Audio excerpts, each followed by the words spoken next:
Good morning. Today is Good Friday, so I'm going to do something different. I wanted to share a meditation from a book by Archbishop Stephen Cottrell. I think he is now the Archbishop of York. A book from 2008 called The Things He Carried. It reflects on Christ's journey as he carries the cross on the way to Golgotha and relates that to who we are. I've used it before. I will probably use it again unashamedly because I think it speaks very powerfully about what it is that Christ has done for us. The things he carried. He carried the sins of the world. He carried the harsh words that I reserve for those I love most. He carried the bruising resentfulness of my pride. He carried every one of the petty excuses that I used to defend myself. He carried the puffed up charade of my vanity, my self-importance, and my self-reliance. He carried every wrong decision that I have ever made. He carried those moments of willful wrongdoing where I have stared down the right path, seen what it could cost me, and chosen the easy road instead. He carried the time I took delight in seeing someone suffer. He carried the times I have bullied and cheated. He carried the time I stole and the time I fiddled my expenses claim and the many times I separated sex from love and all the lies I told and the hundreds of times I never said thank you and the thousands of times I was so self-obsessed that I was blinded to the good that I could do. Why, I even stood in the street as he walked by, carrying all this for me, and I did not notice him. I passed by. And he carried this as well.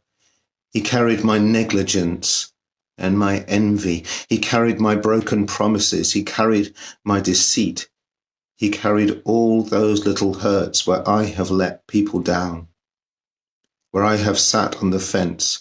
He carried my cynicism, all my carefully rehearsed answers, my put-downs, excuses, all my reasons for not caring, not believing, not trusting. He gathered up all the fragments of my conceit, every piece of bread that I refused to share, and the baskets he carried were overflowing. Oh, come to me, all who are weary and overburdened. And he carried the big global horrors born of our pretentious complacency. He carried the melting ice caps and the ravaged rainforests of our plundering the earth, imagining it was ours to do with as we pleased. He carried the xenophobic fantasies that have bred the genocides and holocausts that litter our history. He carried the poisonous hatred that built Auschwitz and the arrogance that invaded Iraq, and the economies that thrive on division and the poor whose plight is a necessary part of the equation that makes others rich, and the exploitation and degradation and the corruption of power. He carried it all. The raped child and the bloody horror of the rapist. He carried it. Every hair on our sinful heads he counted and carried, all the idols we worship, all the things we do with our power and our wealth, all the things like the Tower of Babel we build, the bombs that we stockpile, the sophisticated ways that we kill each other, and the money that we pour into finding new ways of doing this. The crucifixes that we erect, the palaces we adorn for ourselves, and the thrones that we set in place, and the walls that we build around ourselves, and the sentries that we post. Everything we construct to keep ourselves in and everyone else out. He carried it all. The divisions were so vast that they had to be dragged together, united in him and nailed down. He saw everything that separates me from us and us from each other and all of us from God. And he pulled it together and carried it. He picked it all up and he took it on the cross. Ringing in his ears, he carried the frightened denials of Peter, still wet upon his lip. He carried the moisture from Judas's kiss. And as he went by, we heaped more things upon him. We spat on him, we ridiculed him, we made fun of him, we gambled for his clothes, we jostled for a good view of his dying, or we fled in fear. And when he was thirsty, we gave him vinegar to drink, and then we laughed at him some more. This is what sin does. It isolates, it divides, it rules. It flourishes in the fertile ground of self-delusion where every decision begins with me. It is an empire of isolation. It is to dwell in a crowded room and be completely alone. And why does he carry this great weight? This impossible burden of everything that is warped and twisted? What possible good can come from it?